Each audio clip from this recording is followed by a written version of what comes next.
Hello YouTube, this is EnvyTCG here, bringing you another video. This one is going to be my Yu-Gi-Oh! Spellcaster deck profile. I'm bringing you this because I just thought, you know what, design my own, that should be there, design my own Spellcaster deck. Should be pretty damn awesome.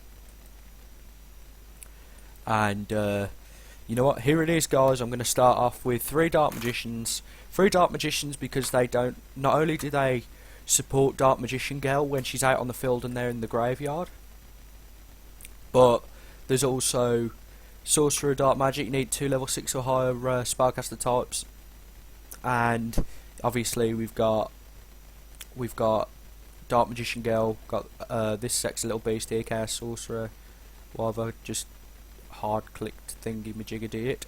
But like, you know, to have 3 Dark Magicians also supports Dark Eradicator Warlock. I also have Chaos Sorcerer as well, which I'll run one of those even though it's too legal. You know, and I've got all the lights and darks I need in the Spellcaster deck because not many Spellcasters come with many, you know, attributes other than light and dark, so that'll work out very well. Dark Eradicator Warlock, obviously got Dark Magician. And you know, when Dark Magician's in the graveyard, then that's it, that's cool. That's sorted then, because if you got all 3 Dark Magicians in the graveyard, Dark Magician Girl is on 2900 attack points, which is pretty powerful. And you know, it's just another dark for, hang on, let it come up. That's just another dark for Chaos Sorcerer. And also when it's on the field, each time a spell card's activated, which this deck is completely built up of normal spell. Oh, well, there's two, you know, continuous spell cards, but other than that, it's all normal spell cards. Each time they're activated, your opponent takes 1000 damage from Dark Eradicator Warlock's effect. As long as he's protected by the trap cards, then that is 100% fine. We've got Copycat because, you know, it's a level 1, but it gains the attack equal to a selected monster, which is really, really good on your opponent's side of the field, that is. And that's needed because we need more powerful monsters. I mean, the only real one that is guaranteed to have a good attack is Sorcerer Dark Magic, as it's 3200. So we need that extra bit of power, and as long as it's protected, it's fine. It's fine there, you know. So next I run a Effect Veiler because of its effect. Everybody knows it. You know, you can send this card from your hand to the graveyard, then target a face-up effect monster your opponent controls and get that opponent's monster's effect until the end phase, and that's really good for the likes of Stardust Dragon and other cards like that, which are a pain in the arse. Next we have Injection Fairy Lily. It gains 3000 attack during the battle, so your opponent could attack it with a monster that's 500. It'd be a pain in the ass for them, wouldn't it? Because, you know, it takes a lot of attack power to beat Injection Fairy Lily. So yeah, right. So and we run 2 of those, and next we have 3 Magician's Valkyria. Magician Valkyria is just brilliant when it's just sat there. It's protected by spells and traps, and no other spellcaster types can be targeted for an attack. Next we have Magician of Faith. It used to be on the ban list, and I've just discovered that you can run one of them and it brings back a spell card, activates it again when there are minions on the field, and your opponent takes another 1000 damage. Next I run 3 Skilled Dark Magicians to match the Dark Magicians, because I've got 3 of those as you can see. And that works out very well when you're trying to get them out, and you can have a Dark Magician to tribute for Dark Eradicator Warlock when you need it.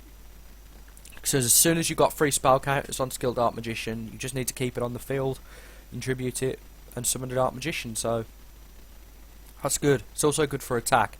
Next we have Yellow Dragon Summoner, and you can tribute a monster, target one monster on the field, return that target to the hand. You can, you know, that works, so you can tribute a weaker monster and return, say, your opponent's Red Eyes Black Dragon to their hand. So yeah, that works out very well.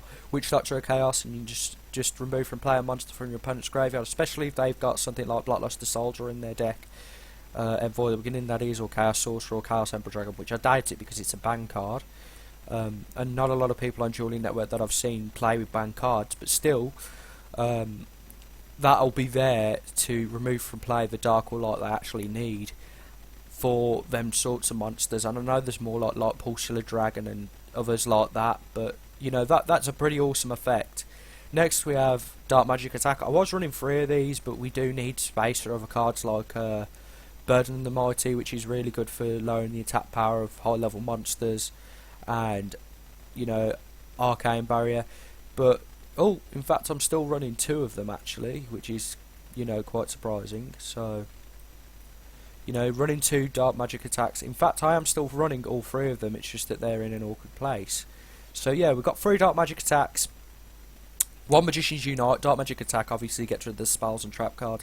Magician's Unite, and that works out so that you know, your Spellcaster gains attack points, so it becomes 3,000 until the end phase of the turn it's activated, which is really good for when you want to finish your opponent off and to gain the upper hand, you know, for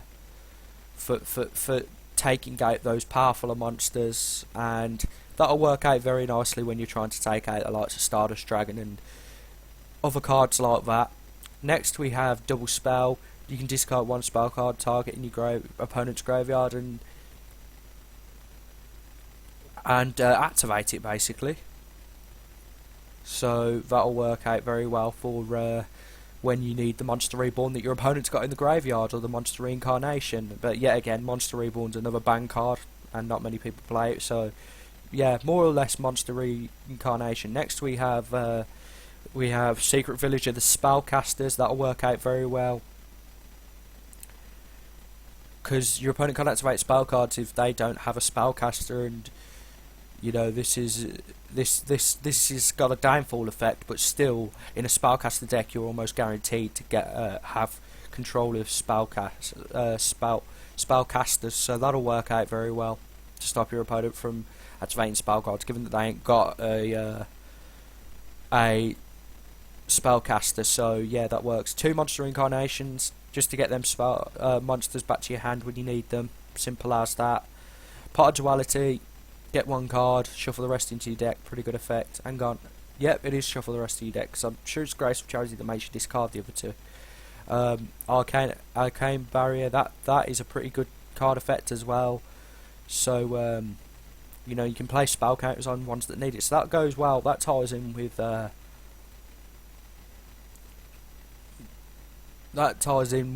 on, each time a spell caster monster on the field is destroyed, and place 1 spell counter on this card, and you can send 1 face-up spellcaster type monster you control to the graveyard. Oh, I completely misread that fact, but yeah, that's still good. You draw 1 card for each spell counter that was on this card, so when it's got 4, it's 4 cards, and you get cards that you need. So that works out well. Burden of the Mighty, it's good for decreasing your opponent's attack points. I've got that effect mixed up with another card I was going to use, but I don't know why I didn't use the other one, so yeah, sorry about that. Each face-up monster your opponent controls loses 100 attack times its own level, so level 8 monsters lose 800. You know, you could have a level 8 that's 3,000 become 2,200, like the Blue Eyes White Dragon. Next we have, for traps, we have Spellbinding Circle times 2. Really good effect, you know, keeps your opponent's monsters at bay. Next we have Magic Cylinder, typical defensive card used by everybody even now, and it's good to inflict damage to your opponent when they're trying to attack. So yeah. Next we have Magician's Circle, and when it declares an attack, especially a monster with a spellcaster type monster with 2,000 or less from your deck in face up attack position. So that's pretty good. 2 Draining Shields works very well, you know, to gain life points from attacks. 2 Fiendish Chain works very well to you know, stop your opponent's monsters from using effect, and that works for me very well, especially with Stardust Dragon and Majestic Star Dragon, and you know, bigger monsters like that.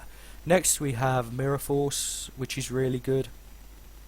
Oh, Fiendish Chain also works very well against Blackluster Soldier, that's brilliant. That's a brilliant card to have when somebody's using Blackluster Soldier Envoy at the beginning.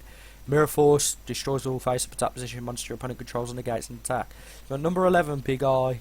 We got Magi Magician Girl. We got 104 Masquerade. These are all just like quite powerful Exceeds monsters, and they all work very, very well just as an attack force, really. And you know, especially Dark Magician of Illusions, this will work out very well because you can detach an XYZ and special summon the Spellcaster.